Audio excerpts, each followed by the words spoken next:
So in today's class, we're going to provide solution to these given past questions, and this is 2020 past questions, where we have about total of 12 questions here, and I'm going to solve some of the questions here. Okay, so let's start from the first question. The function f is defined by f of x to be 1 over 3x plus 2, then plus x squared for x less than minus 1. Determine whether f is an increasing function, a decreasing function, or neither. Okay, so for you as a student to solve this, you need to understand the difference between increasing function and decreasing function. So from there, that's when you can now proceed to solve the given problem. Okay, so let's start with that now. Now let me just illustrate the two on this graph. Suppose we have something like this. Okay, and we have a parabola shape now. Okay, so when you look at this place is the turning point, and let's say the point here is a comma b. So the gradient here, you can see the gradient here is positive, while gradient here the y dx here is negative. If you look at that, why?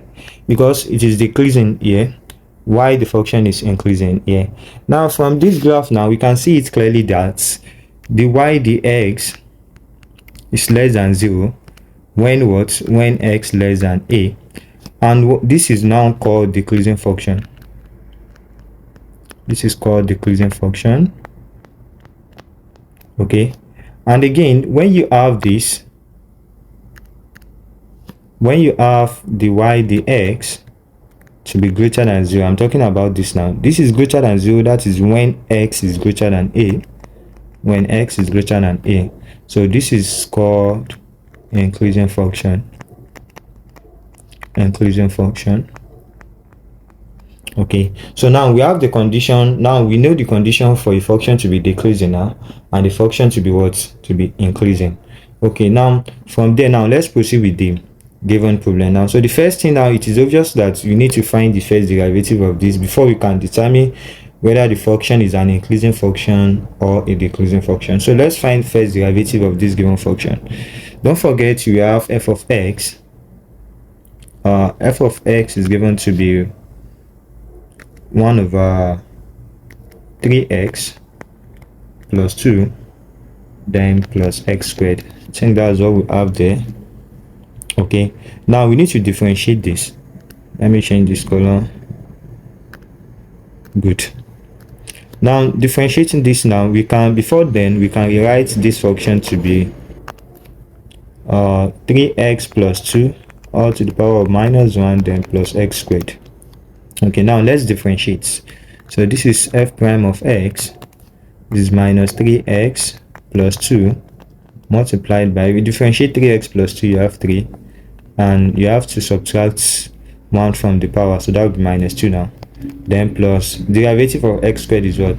2x. Okay, now from here we can simply simplify this further, and this can be written as minus 3 over 3x plus 2 all squared plus 2x. So this is what we obtained here. So these are our first derivative now, which is the y dx. Okay, now let's analyze this now. This function now, is it increasing function or decreasing function? So the first thing now is to check whether f prime of x is greater than 0 or less than 0. So let's analyze that. When you look at this point here, the point here, if you look at that, it is positive. This is positive irrespective of the value of x you plug in here because of square, so always positive. That's the first thing. And this is constant, which is negative. Okay, now we have 2x, so we can only determine whether this is positive or negative. That the positivity and negativity of this depends on the value of what? Of x. And don't forget, x is given to be less than what? Minus 1. So x is negative at all times, so which implies that 2x must also be what? Negative. Okay, so this is negative, this is negative. Now, so it is pretty obvious here that f prime of x now is what? Is negative. So f prime of x is less than 0 for x less than what? Minus. which implies that the function is what? Is a decreasing function. Decreasing function. Okay, so that is that on the first question. So let's move to the second question. The graph of y equals f of x is transformed to the graph of y equals 1 plus f prime of 1 over 2x. Okay, change this to black. Now this is what you have. Describe fully the two single transformations which have been combined to give the resulting transformation. So remember, if you watch one of my videos under functions, so I told you we have under transformations, we have about 3 or 4 types of transformations, and this can be translation. I said that this can be translation, it can be reflection, it can be reflection, and we can have stretches as well. Okay, so these are the types of transformations we have. And for translation, I told you this is subdivided into 2 parts, where we have vertical shifts and we have horizontal shifts. Okay, now let's analyze this given question now. The first one here, f of 1 over 2x, this under stretches. Okay, and this is of these two type. This is of two type rather. Suppose you have y equals f of x. For us to have stretches now, it can be of this form: y equals to a f of x and y equals f of ax. So I will explain the two. The first one here, let me shift this one so that we have space to write it. Y equals a f of x, and we have y equals f of ax. So these are the two types you can have here. Now in the first one here, okay, this has what's it called? This has factor of a, and it is parallel to y-axis. This one. Then when you have something like this, this is factor of 1 over a. So whatever you have inside this function, you are going to take reciprocal of it. So factor of 1 over a, which is parallel to x. So don't forget the first one here is parallel to y-axis, while the second one here is parallel to what? X-axis. Okay, now compare what you have here now with the given function. Remember, the given function we have f of what? 1 over 2x. What that means is that this can only be what? This can only be parallel to what? X. And I told you, whatever you have as the coefficient of x, you take reciprocal of that to get factor. So which implies that f of 1 over 2x now, you have stretch factor 2, then parallel to x-axis. That is the meaning. So all of this that I'm explaining here, you don't need to write it in your solution. You know, this is tutorial class, so I just need to explain that. So the most important point that you have to write out is this: you have stretch factor 2, then parallel to x-axis. So this is 2 because here you have 1 over 2. If what you have here is 2x, then the stretch factor will be 1 over 2 now, parallel to x-axis. So we've analyzed that. Now let's move to 1. Plus 1 that we have here now is called vertical shift. I told you it's called vertical shift, and we can only obtain that if you have f of x plus a. This is translation of f of x, and a here we have here is called the vertical shift. Okay, vertical shift, and we can represent that in vector form to be 0a. Okay, so now plus 1 there now is what you need to write now, which is the second point that we need to write. So it is translation by 0,1. So if what you have there is probably like 10, so that means it will be 0,10. Okay, so the 2 points you need to write out here are this: stretch factor 2 parallel to x-axis, then 2 translation by what? 0,1. So that is that on question 2. Now moving to question 3, what do we have here? The graph shows part of the curve with this equation y equals x squared plus 1. The shaded region enclosed by the curve, the y-axis, and the line y equals 5 rotated through 360 degrees about y-axis. So find the volume obtained. Okay, now when you look at this, the shaded region here is bounded by y-axis, as you can see, by this line, and by the line y equals 5. You can see that. So these are the two lines that bounded what's it called, the curve, for us to have this shaded region.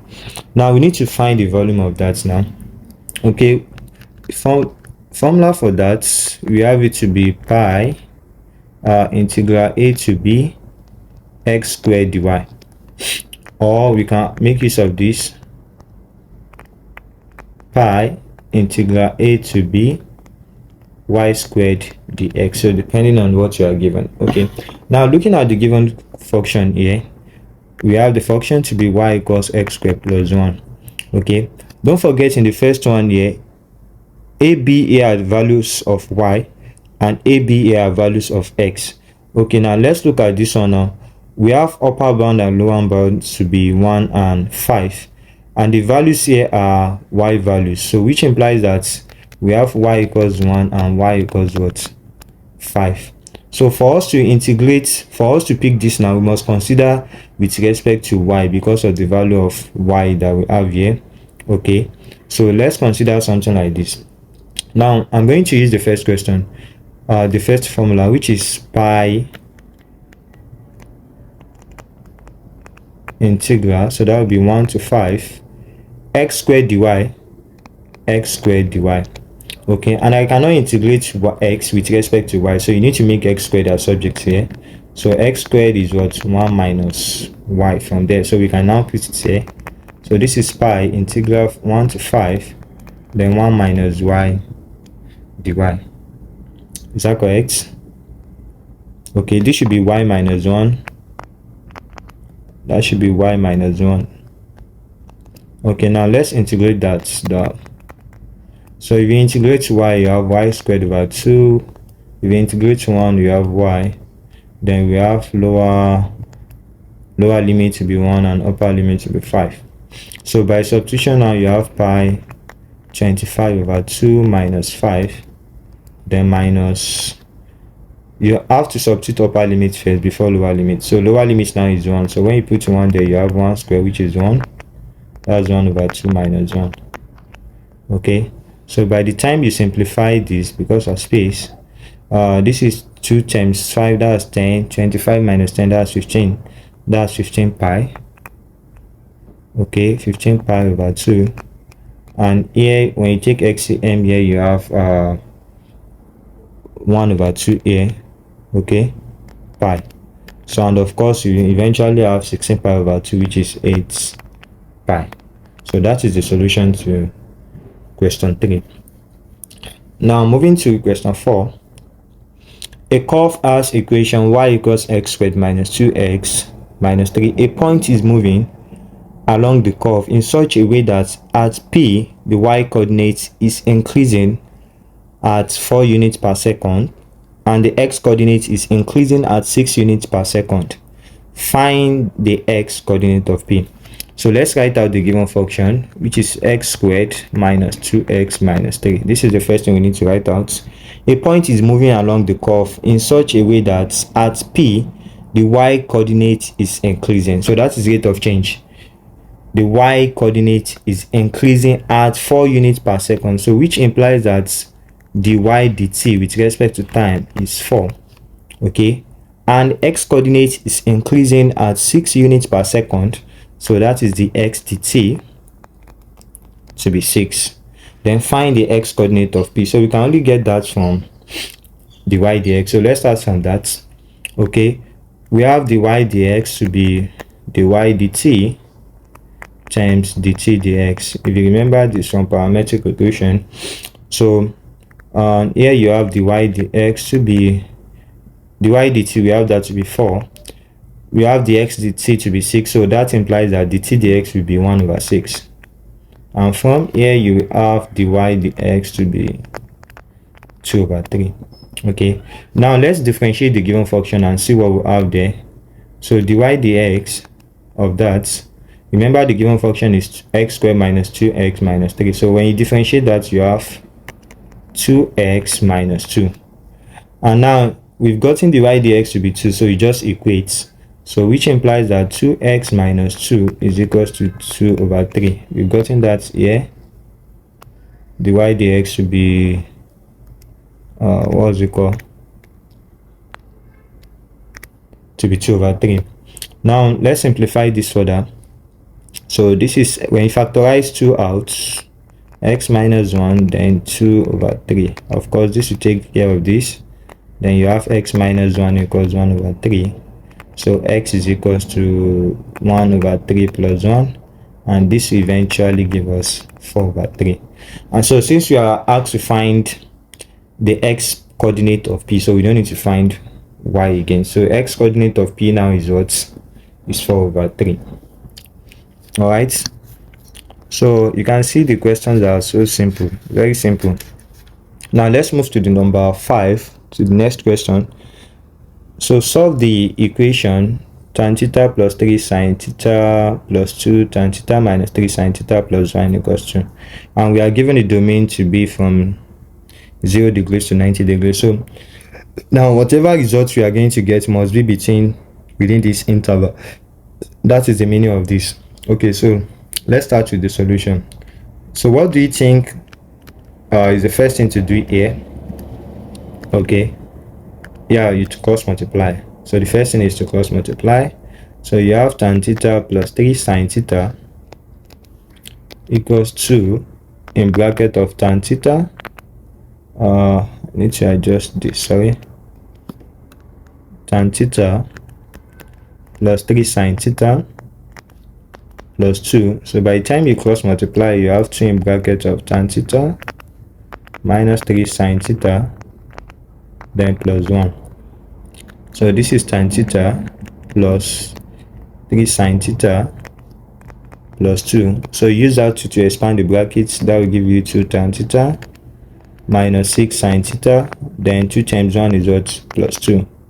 And of course, plus 2 here we take care of plus 2 here. So you left with tan theta plus 3 sin theta equals 2 tan theta minus 6 sin theta. Now you need to just rearrange. So when you rearrange here, you have 9 sin theta, then 9 sin theta equals what? Tan theta. Yes. Okay, so what happens after that now? So this is 9 sin theta. Tan theta can be written as sin theta over what? Over cos theta. So you cross multiply again. This is 9 sin theta cos theta, then equals sin theta. Mind you, you cannot divide sin theta, you cannot divide both sides by sin theta because theta is the unknown that you are looking for, so you can't just divide both sides by that. So you need to just take it together and factorize sin theta. So this can be written as 9 sin theta cos theta minus sin theta equals 0.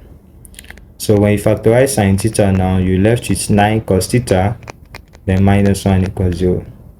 And from here again, don't tell me you can still divide both sides by sin theta. This is not possible. So you can't divide both sides by sin theta, okay, because theta is your unknown. You can't divide that. So what this means is that for product of these two factors to be 0, so one of that must be 0, which is sin theta to be 0, or 9 cos theta minus 1 equals 0. So sin theta equals 0, or cos theta equals 1 over 9.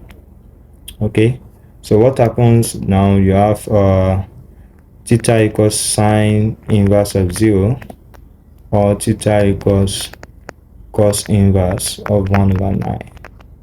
And from here, sine inverse of 0, that will give us what? That will still give us 0, okay, degrees, and this will give us 83.6 degrees. So we have more than these values we obtained, but we have to we've been given restriction, which is from 0 to 90 degrees. So the values we must get must be in the interval 0 to 90 degrees. It must not be beyond the range.